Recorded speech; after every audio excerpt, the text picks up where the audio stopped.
हाँ तो दोस्तों, स्वागत है आपका अपने channel class with unique identity में। दोस्तों, आज हम आपको सवाल बताएंगे, टॉपिक बताएंगे, किसी भी संख्या का अभाज्य गुणनखंड ज्ञात करना। दोस्तों, किसी भी संख्या का अभाज्य गुणनखंड ज्ञात करना बहुत ही आसान है। थोड़ा सा कन्फ्यूजन रहता है। मैं आज बहुत ही सरलता से इस पे बेसिस 7 सवालों में से आपका बेसिक और कन्फ्यूजन का कॉन्सेप्ट एकदम क्लियर कर दूंगा। ये मेरा कहना है, ठीक है दोस्तों। सबसे पहले गुणनखंड है क्या, एक मेंटली हमें पता होना चाहिए गुणनखंड है क्या। ठीक है, गुणनखंड, वो भी अभाज्य गुणनखंड क्या है। देखिए दोस्तों, अभाज्य संख्या होती हैं, वो आपको पता है, जिनके मैक्सिमम 2 वो होते हैं, तो वही होती है अभाज्य संख्या। बट अभाज्य गुणनखंड क्या है, तो आइए देखते हैं। अभाज्य संख्याओं द्वारा किसी को विभाजित करना, अभाज्य संख्याओं द्वारा किसी संख्या को विभाजित करने की प्रक्रिया ही गुणनखंड विधि कहलाती है। ठीक है, अभाज्य गुणनखंड विधि कहलाती है।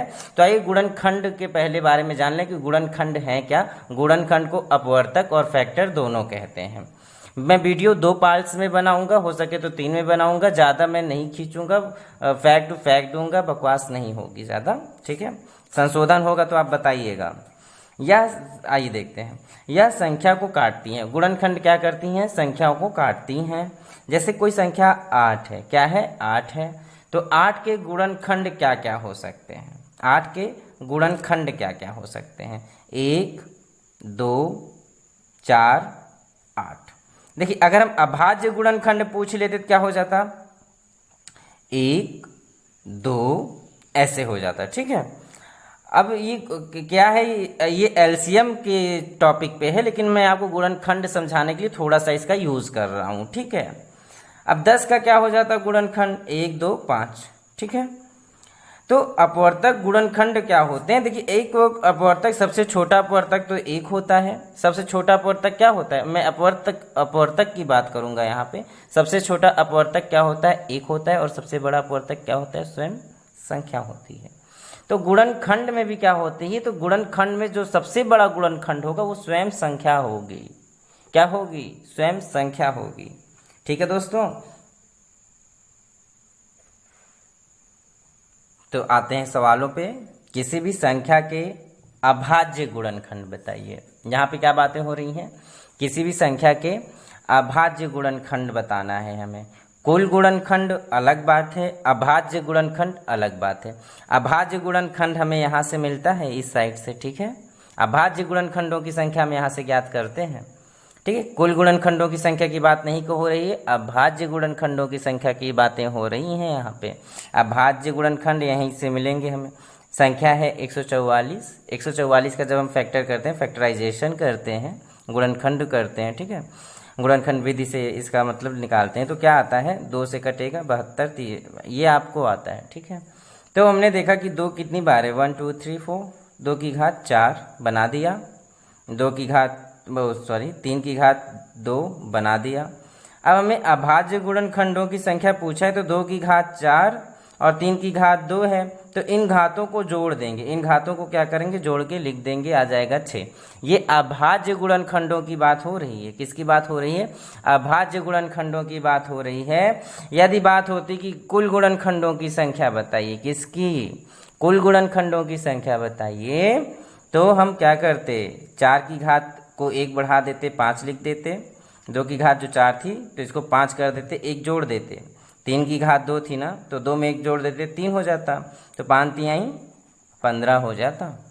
ये कुल गुणनखंडों की संख्या आई है, और ये अभाज्य गुणनखंडों की संख्या आई है। अभाज्य गुणनखंड कितने हैं वो ये करता है, और 144 को कुल कितनी संख्याएं काटेंगी ये बताएगा। ठीक है, 15 संख्याएं ऐसी हैं जो 144 को काट देंगी।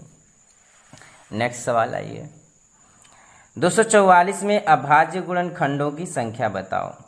244 क्या है, 244 का हमने किया तो 2 बार में ये आया, फिर ये 61 आ गया।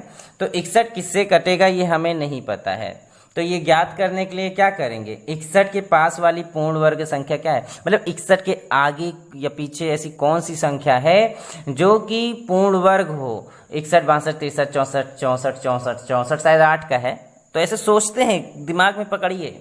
तो हमने क्या किया, तो 64 किसका है भाई, 64 तो 8 का है, तो 8 से नीचे क्या हो सकता है, 7, क्या हो सकता है 7, 7 सता 49, यानी ना तो ये 61 7 का पूर्ण वर्ग है ना तो 8 का है, तो ये इसका मतलब 61 क्या है, अभाज्य संख्या है, क्या है, तो 61 अपने आप से कटेगी, तो 61 को अपने आप से काट दिया, उसको उससे ही काट दिया, तो क्या हो गया 2 की घात 2 और 61 कितनी बार है 1। जब हम इन दोनों घात को जोड़ के लिखते हैं 2 और 1 3 लिखते हैं, तो क्या आ जाता है, अभाज्य गुणनखंडों की संख्या आ जाती है, क्या आ जाता है, अभाज्य गुणनखंडों की संख्या आ जाती है। यदि हम इसकी घात को में 1 जोड़ दिया, जैसे 2 है 2 1 3 और 1 1 2, 3 दूना 6 कर दिया, तो ये कुल गुणनखंडों की संख्या आ जाएगी, कितनी आ जाएगी, कुल गुणनखंडों की संख्या आ जाएगी, ठीक है। अब आइए इसको देखते हैं, 72 20 15 गुणे बीच में गुणे करनी अभाज्य गुणनखंडों की संख्या।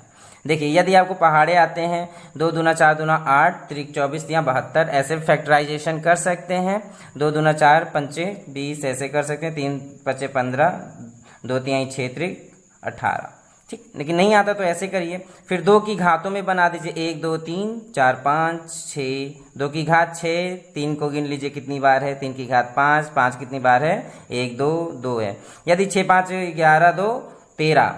यदि हम इन घातों को सिंपली जोड़ के लिख देते हैं तो ये अभाज्य गुणनखंडों की संख्या मिल रही है, वो 1 2 3 4 5 6 7 8 9 10 11 12 13, ये अभाज्य गुणनखंडों की संख्या मिल रही है। यदि इनमें हम एक एक प्लस कर दिया, इसको 7 बना दिया, इसको 6 बना दिया और इसको 2 बना दिया, 7 7 छंग 42 42 दूना 84। जब मैंने मतलब इसमें एक प्लस करके गुणा किया तो 84 इसका कुल गुणनखंडों की संख्या आ जाएगी, और जब इसमें की घात मतलब घातों को सिंपली जोड़ दिया तो अभाज्य गुणनखंडों की संख्या आ जाएगी, और घातों को बढ़ा के आपस में गुणा कर दिया, 7 गुणे 6 गुणे 3 कर दिया, मतलब 7 छंग ये 7 हो जाएगा, ये 6 7 छंग 42 7 छंग 42 42 त्रिक 126, ठीक 126 आ जाएगा, ठीक है 126 आ जाएगा कुल गुणनखंडों की संख्या में। सभी की घात 1 बढ़ा के गुणा करते हैं ना, सभी की घात बढ़ा के गुणा करते हैं। हाँ तो दोस्तों अब नेक्स्ट वीडियो में देखिए गुणनखंडों पे ही आधारित सवालों पे सवाल होंगी, लेकिन कितने प्रकार की होंगी देखिए, 1 2 3 4 5 6 7 प्रकार से होगी, और सातों का क्लियर कॉन्सेप्ट होगा, 2-3 वीडियो में ये क्लियर होगी जाके। सभी अभाज्य गुणनखंडों की संख्या, सभी गुणनखंडों की संख्या, सभी सम गुणनखंडों की संख्या, सभी विषम गुणनखंडों की संख्या, सभी गुणनखंडों का योग, सभी सम गुणनखंडों का योग, सभी विषम गुणनखंडों का योग, ये 7 सवालें हम करेंगे जो सीटेट पे तो ज़्यादा पूछी जाती हैं दोस्तों।